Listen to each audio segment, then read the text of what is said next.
तुमचं स्वागत आहे प्रीती स्पेशल किचन मध्ये।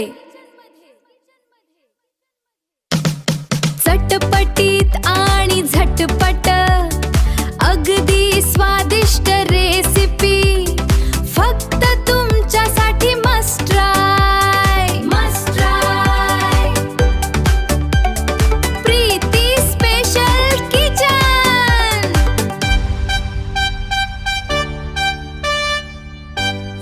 नमस्कार, welcome to Preeti special kitchen. आज आपण करणार आहोत झटपट आणि चटपटीत आणि चविष्ट अशी कैरीची चटणी। तर चला पटकन जाऊन नवीन पद्धतीची ही कैरीची चटणी कशी करायची ते बघूया। अगदी स्वादिष्ट बनते। तुम्ही एकदा केली ना तर 110% गॅरंटी देते की तुम्ही वारंवार ही चटणी प्रेफर कराल। तर चला, अगदी फॅन होताल, घरचे किंवा बाहेरचे, म्हणजे अगदीच तुमची ह्या चटणीचे फॅन झाल्याशिवाय राहणार नाही आणि अगदी तुम्ही सुद्धा। तर चला पटकन जाऊन अशी स्वादिष्ट झटपट होणारी नवीन पद्धतीची कैरीची चटणी आपण करणार आहोत। तर ही कोणत्याही कॉम्बिनेशनसोबत खूप भारी भन्नाट लागते। आता कशासोबत हे खाऊ शकतात ते तर आपण बघूया। पहिले ह्याला लागणारे साहित्य, अगदी बेसिक साहित्य: कांदा बारीक चिरलेला एक मध्यम आकाराचा, 5 ते 6 लसूण पाकळ्या आहेत, 4 हिरव्या मिरच्या घेतल्या, लवंगी, आणि इथं मूठभर कोथिंबीर घेतली किंवा अर्धी वाटी कोथिंबीर, बारीक चिरून नाही घेतली, नॉर्मली कापून घेतलेली कोथिंबीर आहे।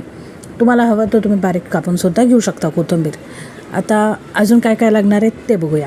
आता इथं घेतलेत मी 3 टमॅटो, मस्त लाल बुंद असे टमॅटो घेतलेले आहेत, त्याला अर्धे अर्धे कापून घेतले टमॅटो, बियांसहित घ्यायचे टमाटे, आणि 2 कैरीचे स्लाईस घेतलेले आहे, म्हणजे कोईचा भाग सोडून दिला, मागचा पुढचा भाग स्लाईस करून कापून घेतला। आता ही कैरी मस्त आंबट गोड कैरी आहे। तर चला, आता इथं तिखट, साखर लागणार 1 चमचा, अर्धा चमचा लाल तिखट, आणि तिखटवाल्याला तिखट आहे, आणि मीठ चवीनुसार, आणि काळं मीठसुद्धा अर्धा चमचा घेतलेलं आहे, आणि चवीपुरतं मीठसुद्धा अर्धा चमचा घेतलेलं आहे। काळं मीठ जरूर घ्या। आता इथं पॅन घ्यायचं आहे, तुम्ही तवा पॅन काही घेऊ शकता। पॅन छान गरम करायचं आहे। पॅन छान गरम झालं की त्याच्यात टाकायचं 2 चमचे तेल, 1.5-2 चमचे तेल घेऊन चला। जितकं आपण फोडणीला घालतो कोणत्याही भाजीला तितकं बेसिक तेल आपल्याला घालायचं, 1.5-2 चमचे। छान त्याला स्प्रेड करून घ्यायचं। गॅसची फ्लेम म्हणाल तर अगोदर मोठी आहे, मग हे सगळं सेट केल्यावरती मग मी स्लो करणार आहे। एक एक करून सगळे टमॅटो जे आहेत आणि कैरी आहेत ती उलट्या दिशेला ठेवायची आहे, ओके, म्हणजे जे बियाचा भाग आहे ना तो ठेवायचा आहे। आता असे 2 पीस केल्याने काय होतं ना की साल इझिली निघतं, आणि झाकण ठेवायचं, आणि अगदी 2 ते 3 मिनटं आपल्याला याला वाफ काढून घ्यायची एका बाजूने, दुसऱ्या बाजूनेही 2 ते 3 मिनटं आपल्याला याला आलटीपलटी करून शिजून घ्यायचं आहे। तर हे बघा, 2 ते 3 मिनटं झाले झाकण ठेवून। झाकण ठेवल्यावरती मी गॅसची फ्लेम स्लो केलेली, त्याच्या अगोदर मोठ्या फ्लेमवरती छान परतून घेतलेलं। आता सगळे चिमट्याच्या मदतीने सगळे टमॅटोचे आहेत ते सरळ करून घ्यायचे, आणि कैरीचे कापसुद्धा। तर तुम्हाला इथं अशा प्रकारे अगर सोपं नसेल वाटत, हे असं अगदी सोपं आहे, कारण की कैरीची साल आणि टमॅटोची साल अगदी इझिली निघते। परत ह्याला झाकण ठेवलं, आणि अगदी 2 मिनटं परत ह्याला एक वाफ काढून घ्यायची। आत्ता जे आपण झाकण काढायचं आहे तर त्याच्यामध्ये काही जिन्नस ॲड करायचे आहेत। जे सेकंड टाईम मी झाकण उघडलं ना तर ते अगदी 1 मिनटातच उघडलेलं आलटीपलटी करून। आता याला परत पलटी करायचं आहे, म्हणजे अगदी 1-2 वेळा असं आलटीपलटी करून भाजून घ्यायचं याला छान।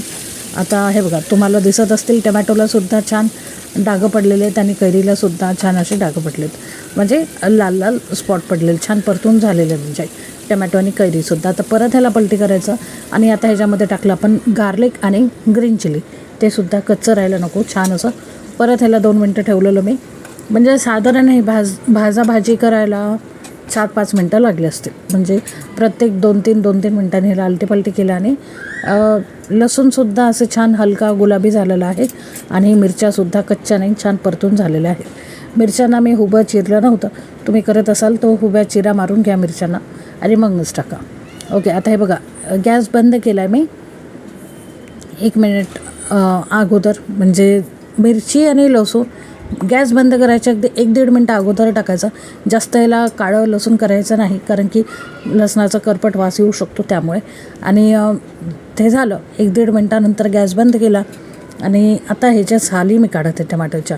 तर बघा, जितक्या निघाल्या तितक्या सहज काढा, जितक्या नाही निघाल्या काही हरकत नाही, आपण सालीसहितच खातो नेहमी, ओके। आता थंड होऊ द्यायचं, पूर्णपणे थंड होऊ द्यायचं, आणि आता थंड झाल्यावरती हे बघा, मी जी कैरी घेतलेली ना, मिक्सरचं जार घ्यायचं कोणतंही, छोटं मोठं जे तुम्हाला कम्फर्टेबल असेल ते. आणि हे बघा, आता ह्याच्यात काय केलं की अगोदर माझ्या मनाला वाटलं की कैरीची साल नको काढायला, पण काढायची आहे ती साल, कारण की पॅसिफिक जी रेसिपी आहे ना, ही नॉर्थ इंडियन रेसिपी आहे.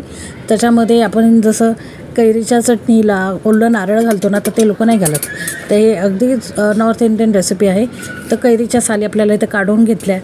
आधी वाटलं की नको काढायला, मग काढल्या शेवटी.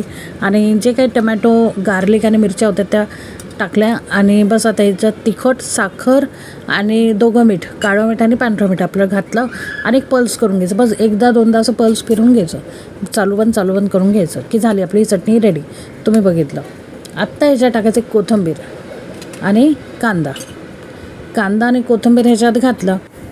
आता कांदा ह्याच्यात का घालायचं, तर कांदा छान असं एकजीव मिक्स होतो ह्याच्यात. ह्याला आपलं काय वाटण वगैरे नाही करायचं, छान ह्याला एकजीव मिक्स व्हायला हवं ना, त्यामुळे ह्याला कांदा ह्याच्यात घालायचा आणि बस एक पल्स करायचे, आपल्याला अजून काय नाही करायचं.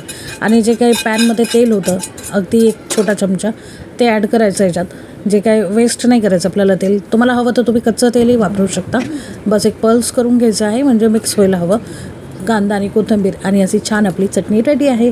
अगदी ही चटणी तुम्ही म्हणा सँडविचसोबत, इडलीसोबत, मेंदूवडा, डोसा, पाव, ब्रेड, भाकरी कशासोबतही खा, अगदी प्लेन व्हाईट राईससोबत खाल्लं ना तरी अप्रतिम जाते ही चटणी. अशी चटपटीत, झणझणीत आणि चविष्ट बनते ना, जसं माझं आपल्या थंबनेल किंवा टायटलमध्ये जसं आहे की चटपटीत झटपट अशी ही चटणी तयार होते. तर नक्की या प्रकारे चमचमीत, चटपटीत आणि झटपट चटणी ही तयार करून घ्या. आणि मी तुम्हाला सांगते, जर आज कैरी घरात असेल ना, तर आजच्या आजच ही कैरीची चटणी करा.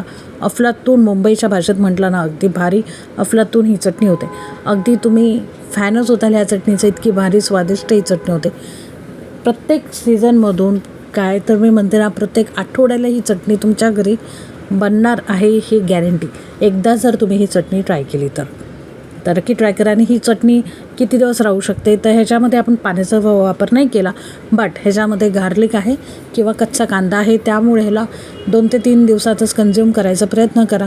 आणि ही चटणी अगदी संपणारच आहे, म्हणजे अगदी 1 तास पण नाही राहणार. हे मी तुम्हाला 100 आणि 1% पट जर तुम्ही जास्त प्रमाणात केली तर 1-2 दिवसात पुरतीच करा. आणि फ्रीजमध्ये स्टोअर करायची आहे आणि मस्त एन्जॉय करायची आहे. सँडविचसोबतसुद्धा अप्रतिम लागते. नक्की आवडली असेल ही चटणीची रेसिपी तर लाईक करा, शेअर करा, सबस्क्राईब करा, कारण सगळं करणं निःशुल्क आहे, फुकट आहे. व्हिडिओ शेवटपर्यंत बघण्यासाठी खूप खूप धन्यवाद.